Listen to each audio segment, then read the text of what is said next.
नमस्कार दोस्तों, welcome back to our channel.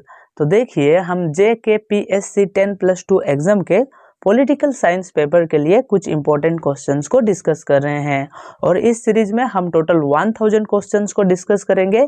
Already हम 300 क्वेश्चंस को डिस्कस कर चुके हैं, तो अगर आप पहले वाले वीडियोस नहीं देखे हैं तो चैनल पर जाकर देख सकते हैं।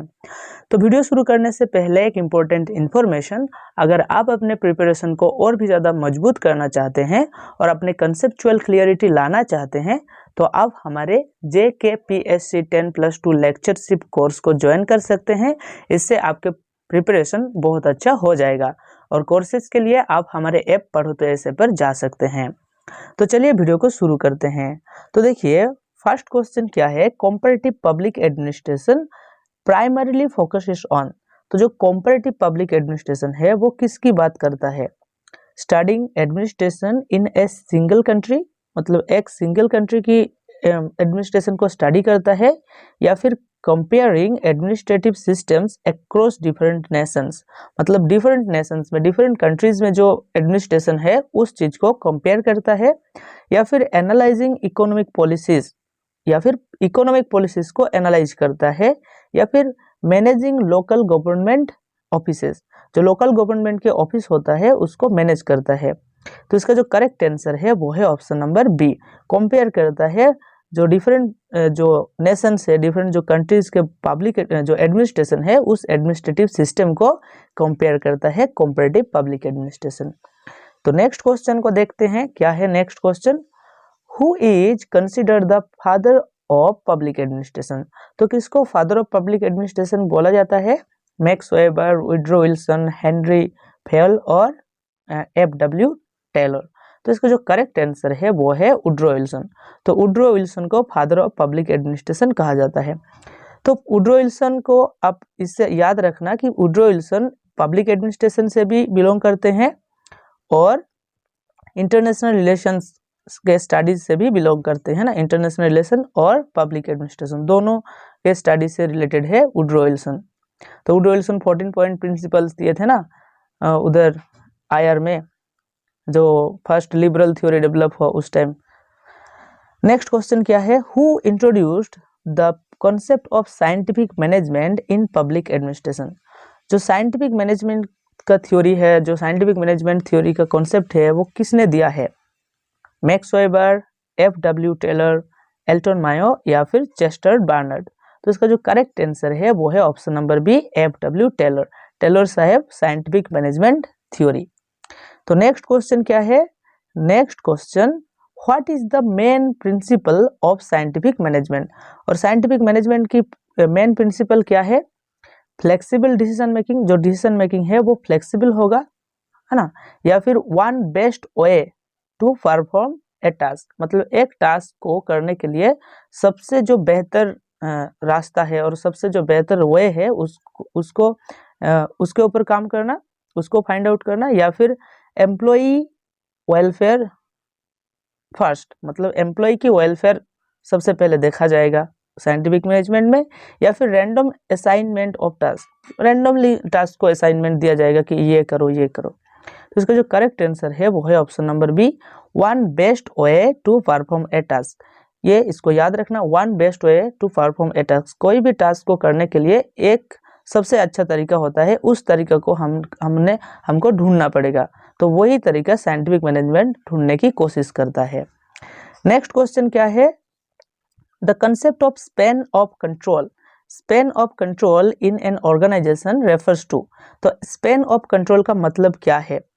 Number of employees under one supervisor, मतलब एक सुपरवाइजर के अंदर कितने नीचे, मतलब कि अंडर मतलब नीचे, एक सुपरवाइजर के नीचे कितने जो एम्प्लॉइज काम करते हैं, या फिर कंट्रोल ओवर फाइनेंशियल मैटर्स, जो फाइनेंशियल मैटर्स के ऊपर कंट्रोल करना क्या स्पैन ऑफ कंट्रोल होता है, या फिर पावर टू मेक लॉज, मतलब लॉ बनाने की जो पावर है वो क्या स्पैन ऑफ कंट्रोल है, या फिर एक्सटेंट ऑफ पॉलिटिकल इन्फ्लुएंस। तो इसका जो करेक्ट आंसर है वो है option number A, number of employees under one supervisor, मतलब कि एक सुपरवाइजर के अंदर कितने लोग काम करता है वो है स्पैन ऑफ कंट्रोल। मतलब इसके अंदर कितने लोग काम कर रहा है, 3 लोग काम कर रहे हैं ना, 3 पीपल, तो 3 एम्प्लॉयज, तो इसका जो स्पैन ऑफ कंट्रोल है 3 है। ठीक है, मतलब एक सुपरवाइजर कितने आदमी को, कितने जो एम्प्लॉयज है उसको ठीक से मैनेज कर सकता है, उससे ज़्यादा हो जाएगा तो ठीक से मैनेज नहीं कर पाएगा। तो यही स्पैन ऑफ कंट्रोल का कॉन्सेप्ट है, तो इसको स्पैन ऑफ मैनेजमेंट भी कहा जाता है ना। नेक्स्ट क्वेश्चन क्या है, which of the following is not a principles of Henri Fayol's administrative theory. तो हेनरी फेयोल ने जो एडमिनिस्ट्रेटिव थ्योरी दिए हैं, तो उसमें इनमें से कौन सा जो मतलब कि प्रिंसिपल्स नहीं दिया है हेनरी फेयोल ने। यूनिटी ऑफ कमांड की बात क्या है, डिवीजन ऑफ वार की बात क्या है, डिसेंट्रलाइजेशन की बात क्या है, एनार्की की बात क्या है, कौन सा नहीं है। एनार्की जो है ना, एनार्की तो नहीं होगा।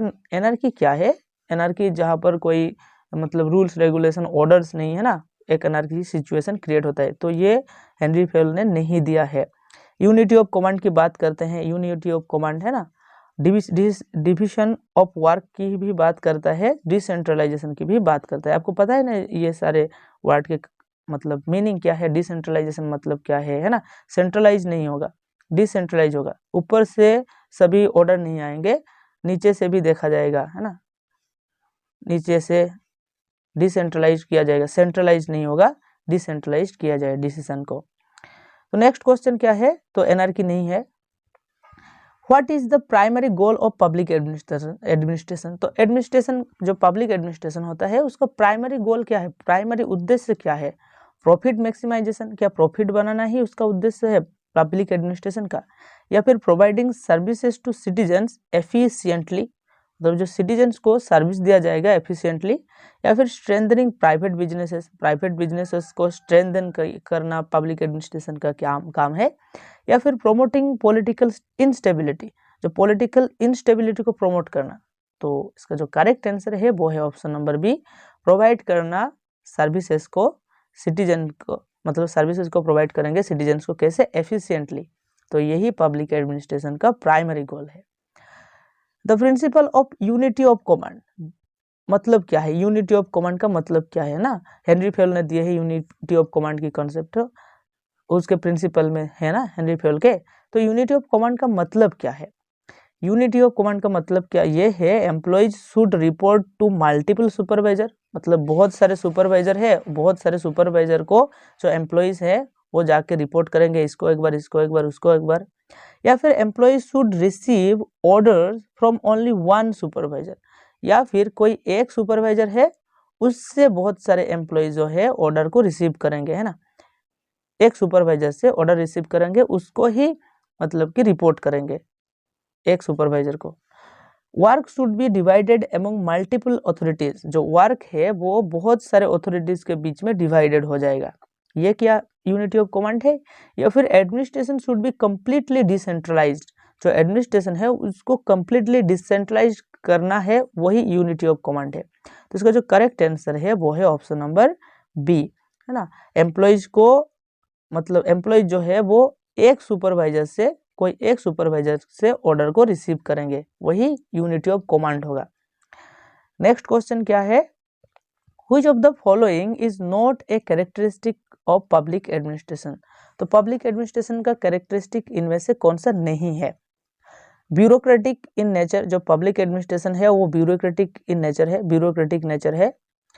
Operates in A political environment, जो कि एक पॉलिटिकल एनवायरनमेंट में ऑपरेट होता है, काम करता है। और प्रॉफिट ओरिएंटेड होता है पब्लिक एडमिनिस्ट्रेशन।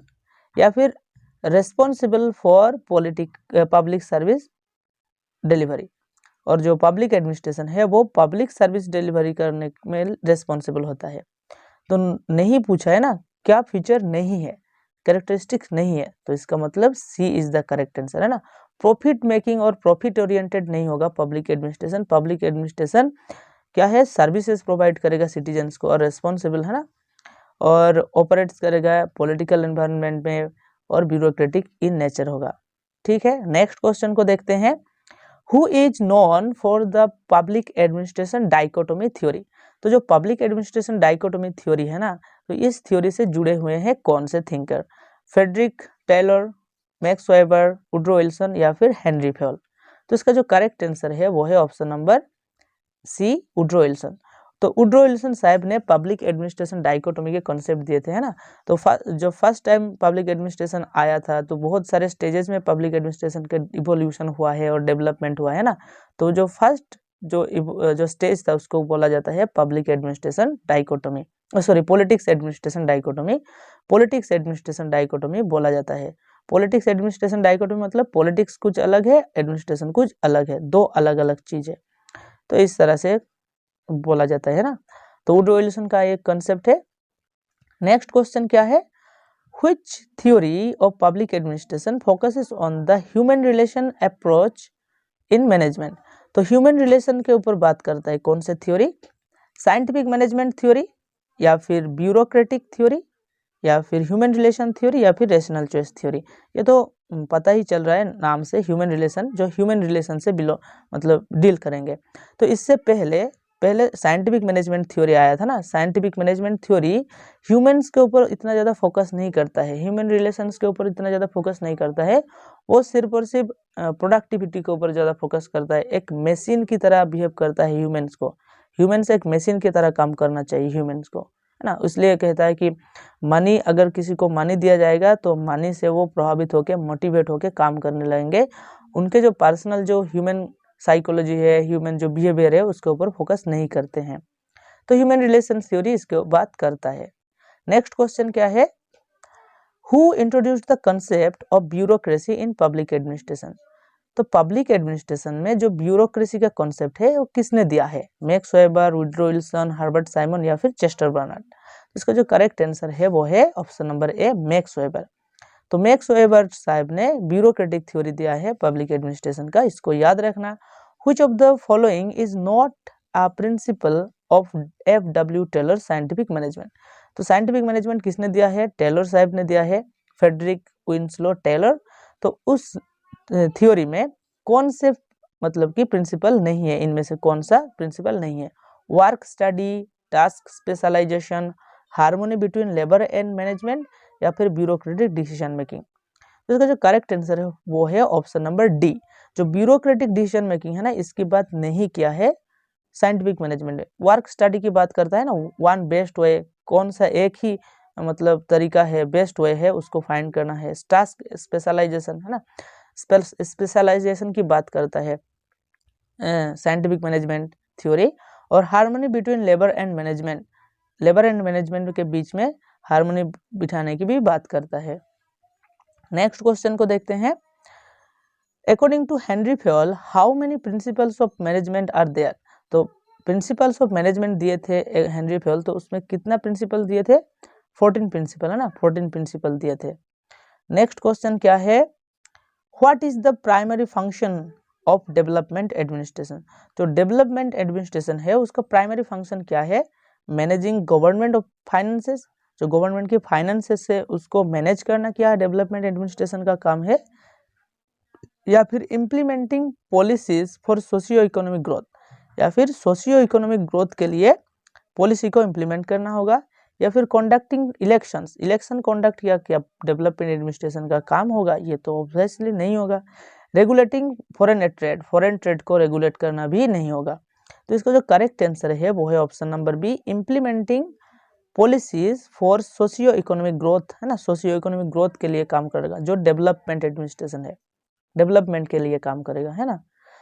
तो नेक्स्ट क्वेश्चन क्या है, Herbert Simon is best known for his contribution to. तो हर्बर्ट साइमन किस लिए मतलब बहुत ज्यादा परिचित है, बेस्ट नोन है, ब्यूरोक्रेसी के लिए, डिसीजन मेकिंग थ्योरी के लिए, ह्यूमन रिलेशन थ्योरी के लिए, या फिर क्लासिकल एडमिनिस्ट्रेशन के लिए। तो इसका जो करेक्ट आंसर है वो है option number B, decision making theory. तो डिसीजन मेकिंग थ्योरी किसने दिया है, हर्बर्ट साइमन ने दिया है। अब बताओ ह्यूमन रिलेशन थ्योरी किसने दिया था, इसको कमेंट करके बताइएगा, ह्यूमन रिलेशन थ्योरी, ठीक है। Decision making theory Herbert Simon की है। Next question, Max Weber's ideal type bureaucracy includes all the following features except, मतलब कि जो आइडियल टाइप ब्यूरोक्रेसी है इनमें से कौन से थ्योरी नहीं दिया है, कौन सा जो मतलब कि कॉन्सेप्ट है वो नहीं दिया है। हायरार्चिकल स्ट्रक्चर की बात क्या है, फॉर्मल रूल्स एंड रेगुलेशंस की बात क्या है, पॉलिटिकल इंटरफेरेंस की बात क्या है, डिवीजन ऑफ लेबर की बात क्या है। तो कौन सा इनमें से नहीं होगा ना, एक्सेप्ट। तो इसका जो करेक्ट आंसर है वो है option number C, political interference. तो पॉलिटिकल इंटरफेरेंस इसमें क्या होगा, ब्यूरोक्रेसी मॉडल में हायरार्किकल स्ट्रक्चर होगा, मतलब ऊपर से नीचे ऐसे हायरार्की से होगा, है ना, एक हायरार्की स्ट्रक्चर होगा। और क्या है, फॉर्मल रूल्स होंगे, रेगुलेशंस होंगे, आइडियल टाइप ब्यूरोक्रेसी में रूल्स होना चाहिए, रेगुलेशंस होना चाहिए और डिवीजन ऑफ वर्क्स भी होना चाहिए, डिवीजन ऑफ लेबर होना चाहिए, बट पॉलिटिकल इंटरफेरेंस नहीं होगा। Which of the following is not an agency of financial administration? तो फाइनेंशियल एडमिनिस्ट्रेशन के एजेंसी नहीं है, कौन सा, लेजिस्लेचर, एग्जीक्यूटिव, जुडिशियरी या controller and auditor general CAG। तो जुडिशियरी जो है, जुडिशियरी फाइनेंशियल एडमिनिस्ट्रेशन में क्या काम है उसकी, तो नॉट बोला है, इसलिए judiciary is the correct answer. ठीक है, नेक्स्ट क्वेश्चन क्या है, who is responsible for auditing the accounts of the government in India? तो कौन ऑडिट करता है अकाउंट्स को, prime minister, finance minister, controller and auditor general या फिर रिजर्व बैंक? तो CAG है ना, CAG, controller and auditor general of India, वो ऑडिट करता है, CAG। नेक्स्ट क्वेश्चन क्या है, व्हाट आर द 3 की organs responsible for accountability in governance? Governance में अकाउंटेबिलिटी के लाने के लिए तो कौन से 3 जो ऑर्गन है वो रिस्पॉन्सिबल होता है, पार्लियामेंट, एग्जीक्यूटिव एंड जुडिशियरी, या फिर bureaucracy, private sector and media, या फिर trade unions, NGOs and political parties, या फिर पुलिस, जुडिशियरी एंड प्रेस? तो इसका करेक्ट आंसर शायद आपको समझ में आ गया होगा, पार्लियामेंट। पार्लियामेंट के अंदर कौन कौन आता है, लोकसभा एंड राज्यसभा, है ना, और प्रेसिडेंट भी पार्ट होता है पार्लियामेंट की। तो पार्लियामेंट, एग्जीक्यूटिव एंड जुडिशियरी, ये सभी मतलब रेस्पॉन्सिबल होता है गवर्नेंस के अकाउंटेबिलिटी के लिए। ठीक है, नेक्स्ट क्वेश्चन क्या है, in financial administration what is the main function of budgeting? तो फाइनेंशियल एडमिनिस्ट्रेशन में बजटिंग का क्या काम होता है, monitoring the stock market, stock market के मार्केट को मॉनिटर करना, या फिर formulating, managing government revenues and expenditure, मतलब फॉर्मुलेटिंग और मैनेज करना, फॉर्मुलेट करना और मैनेज करना होता है गवर्नमेंट रेवेन्यूज एंड एक्सपेंडिचर को, या फिर regulating private businesses, private business को रेगुलेट करना काम होता है फाइनेंशियल एडमिनिस्ट्रेशन की, या फिर कलेक्टिंग इलेक्टोरल वोट, तो वोट्स को कलेक्ट करना होता है। तो इसका जो करेक्ट आंसर है वो है ऑप्शन नंबर बी, फॉर्मुलेट करना और मैनेज करना होता है गवर्नमेंट रेवेन्यूज एंड एक्सपेंडिचर को, है ना, फाइनेंशियल एडमिनिस्ट्रेशन का काम है। नेक्स्ट क्वेश्चन क्या है, the term zero based budgeting, तो जीरो बेस्ड बजटिंग JBB, इसका मतलब क्या है, preparing a budget without considering past budget, मतलब कि एक बजट प्रिपेयर करना जो पास्ट में जो बजट हुआ है उसको कंसिडर ना करके नया बजट लाना, या फिर इंक्रीजिंग गवर्नमेंट एक्सपेंडिचर एनुअली, जो गवर्नमेंट एक्सपेंडिचर है, जो खर्चा है उसको बढ़ाते जाना है, या फिर allocating fixed amounts of all departments, मतलब कि सभी डिपार्टमेंट्स को फिक्स्ड अमाउंट अलॉट करना होगा, या फिर using past budget as reference, past budget को रेफरेंस के तरफ से लेना होगा। तो इसका जो करेक्ट आंसर है वो है ऑप्शन नंबर ए, एक ऐसा बजट जो प्रीवियस बजट को कंसीडर नहीं करेगा, एक जीरो से शुरू करके अपना बजट देगा, है ना, प्रीवियस बजट को कंसीडर नहीं करेगा, वही जीरो बेस्ड बजटिंग होता है, जीरो से शुरू होता है ना। तो नेक्स्ट क्वेश्चन क्या है, Which principle is not part of W. Taylor's scientific management? तो फ्रेडरिक विंसलो टेलर के जो साइंटिफिक मैनेजमेंट का थ्योरी है, इनमें से कौन सा उसका पार्ट नहीं है, time and motion studies, division of labour, employ empowerment, या फिर स्टैंडर्डाइजेशन ऑफ टूल्स?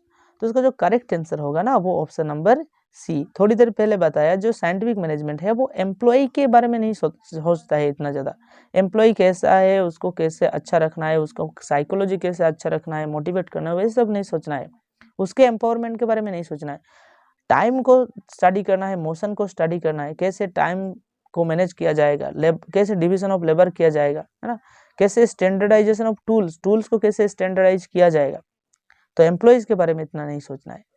तो C is the correct answer. Next question, the concept of formal organisation is characterise, जो फॉर्मल ऑर्गेनाइजेशन है उसका कैरेक्टरिस्टिक क्या है, इनफॉर्मल कम्युनिकेशन हैंडल चैनल्स, मतलब एक इनफॉर्मल कम्युनिकेशन चैनल होगा, या फिर फ्लेक्सिबल रूल्स एंड रिस्पॉन्सिबिलिटीज, जो रूल्स एंड रेस्पॉन्सिबिलिटीज होंगे वो फ्लेक्सिबल होगा, है ना, चेंज होता रहेगा। या फिर clearly defined hierarchy and rules, और एक बहुत ही अच्छा क्लियरली डिफाइन किया जाएगा हायरार्की सिस्टम को, रूल्स को, सबको ठीक ठाक क्लियरली डिफाइन किया जाएगा, वो फॉर्मल ऑर्गेनाइजेशन है। या फिर इम्फेसिस ऑन सोशल रिलेशनशिप, और सोशल रिलेशनशिप के ऊपर इम्फेसाइज करना होगा। तो इसका जो करेक्ट आंसर होगा ऑप्शन नंबर सी। जब हम क्लियरली हायरार्की को, रूल्स को डिफाइन करेंगे, वो फॉर्मल ऑर्गेनाइजेशन में हो सकता है। इनफॉर्मल ऑर्गेनाइजेशन में इनफॉर्मल कम्युनिकेशन चैनल्स होंगे, है ना, तो C is the correct answer. Next question क्या है, which strategy is commonly used in development administration. तो डेवलपमेंट एडमिनिस्ट्रेशन में कौन से स्ट्रेटेजीज को हम यूज करते हैं। सेंट्रलाइज्ड डिसीजन मेकिंग, मतलब सेंट्रल से डिसीजन लिया जाएगा। पब्लिक प्राइवेट पार्टनरशिप के बारे में सोचते हैं जो डेवलपमेंट एडमिनिस्ट्रेशन में। या फिर एलिमिनेटिंग लोकल गवर्नेंस, जो लोकल गवर्नेंस है उसको एलिमिनेट किया जाता है। या फिर prioritising industrial growth over agriculture, मतलब इंडस्ट्रियल ग्रोथ के ऊपर ज़्यादा फोकस किया जाता है, ना कि एग्रीकल्चर के ऊपर। तो इसका जो करेक्ट आंसर होगा वो होगा option number B, public private partnership के ऊपर फोकस किया जाता है डेवलपमेंट एडमिनिस्ट्रेशन में, पब्लिक प्राइवेट पार्टनरशिप। ठीक है, तो इसके साथ ही क्वेश्चंस खत्म होते हैं, तो बाकी क्वेश्चंस नेक्स्ट वीडियो में डिस्कस करेंगे। अगर आप इस वीडियो के पीडीएफ चाहते हैं तो आप हमारे पढ़ो तो ऐसे ऐप पर जा सकते हैं, उधर ये इस वीडियो के पीडीएफ मिल जाएंगे।